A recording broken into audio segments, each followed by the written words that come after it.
breadwinner ka ba katulad ko? Kaya ka nakafollow sa akin ngayon? Yes, you heard it right. Tama yung narinig mo, tinatanong kita kung breadwinner ka ba. Kasi way back years ago, isa kong 8 years na empleyado sa lahat ng establishment sa mall sa Davao City. Nasahod ko is 10,000 pesos. And isa akong breadwinner. And alam mo ba, yung 10,000 pesos na yan, kulang talaga yan. Kasi, syempre, para sa sarili mo, para pa sa pamilya mo.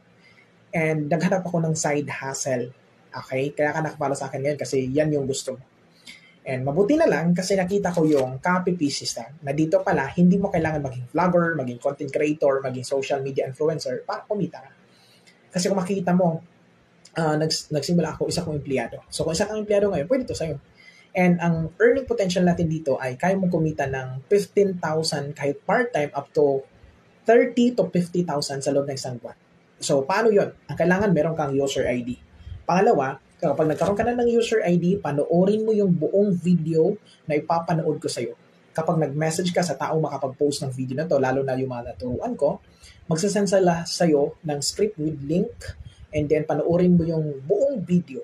Kaya kapag intindihan mo, dahil free lang naman yon, ituturo ko sa'yo for free yung strategy at sistema kung paano ito mag-work online. Kaya pag ikaw, interesado ka, mag-comment ka ng how para ikaw ang next na matulungan at magkaroon ng income.